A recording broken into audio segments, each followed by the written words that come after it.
Pura Samuan Tiga adalah pura yang berlokasi di Desa Bedulu, Kecamatan Belah Batuh, Kabupaten Gianyar, Provinsi Bali.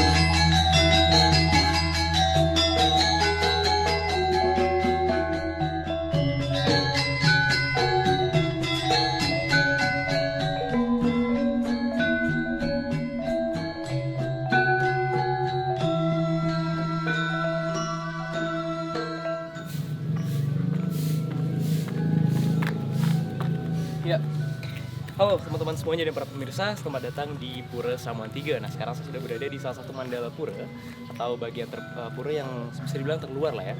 Jadi pura ini terletak di Desa Bedulu, Kecamatan Belah Batu, Kabupaten Gianyar di Bali. Dan katanya tadi sesuai yang kita baca di pelang di depan, ini katanya pura dilindungi oleh Undang-Undang tahun 2010 ya kan? Sebagai sebuah cagar budaya, salah satu cagar budaya di Bali. Nah, katanya dari masyarakat setempat, Pura Samuan Tiga ini merupakan cikal bakal daripada terciptanya konsep Pura Kayangan Tiga dan Desa Pekraman yang ada di Bali. Ini cukup valuable berarti ya, cukup berharga sekali dari nilai historisnya, karena memang Pura Kayangan Tiga dan juga Desa Pekraman itu sangat-sangat lumrah yang ada di Bali. Jadi ya tanpa lebih lama lagi kita langsung saja masuk ke puranya dan kita kulik lebih jauh mengenai sejarah apa yang sebenarnya terjadi di Pura Samuan Tiga ini gitu, yang sampai melahirkan dua hal tadi ya sangat-sangat menjadi pakem sekali ya di Bali. Ayo teman-teman semuanya.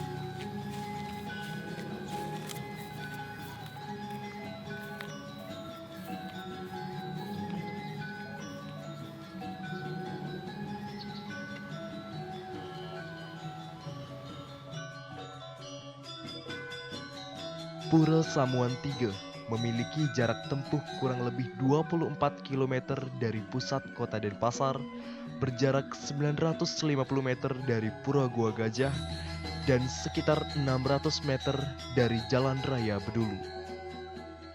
Setiap pura kahyangan jagat di Bali tentu memiliki latar belakang sejarah, seperti juga halnya Pura Samuan Tiga di Gianyar ini, yang merupakan cikal bakal, asal muasal, ataupun sejarah awal terbentuknya Pura Kayangan Tiga dan Desa Pekraman di Bali.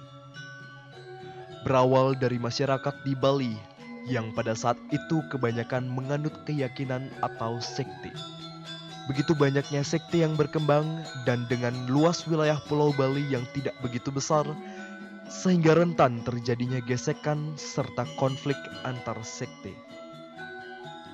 Percekcokan sering terjadi yang menyebabkan Bali tidak aman dan kacau.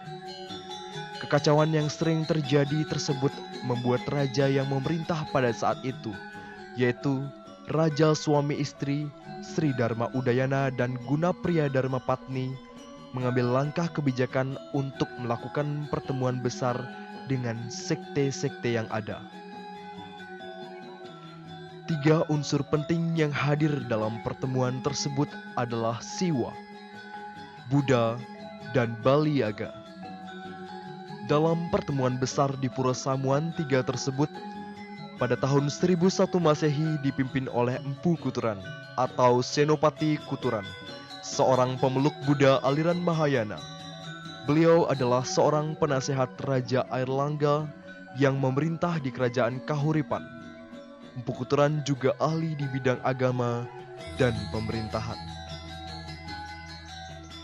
Dalam musyawarah dengan sekte-sekte serta tokoh agama yang ada, berhasil memutuskan serta disepakatinya penerapan konsep Trimurti melalui terbentuknya Desa Pekraman dengan Pura Kahyangan Tiga. Dan Dewa Trimurti tersebut diantaranya Pura Desa tempat memuja Dewa Brahma, Pura Pusah untuk memuja Dewa Wisnu, dan Pura Dalem untuk memuja Dewa Siwa.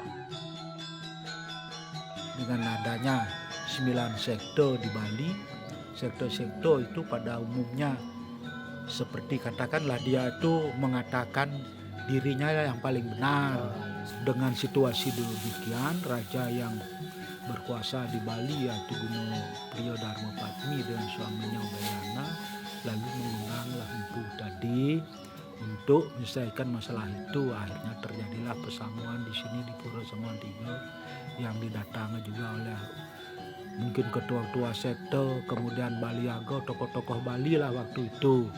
Nah, itu akhirnya sekte-sekte itu sebenarnya semuanya baik, tapi baik untuk sendiri-sendiri.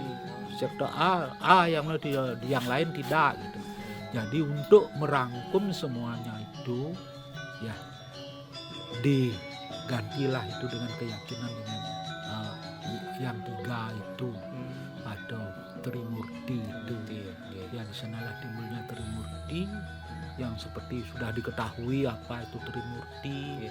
Ya kemudian pura-pura yang ada yaitu pura pusat desa dalam yang sebenarnya juga pura itu adalah alat pemersatu waktu itu.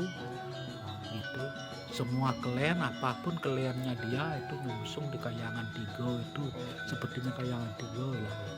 Kemudian untuk klan-klannya sendiri dibuatlah Rong Tiga untuk penghormatan kepada leluhurnya dulu.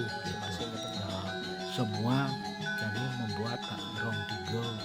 Jadi kalau dihitung-hitung, kalau kita renungkan itu Rong Tiga itu penyatuan masing-masing klannya. Umpama Sorohapo pun pasti punya satu Rong Tiga dulu.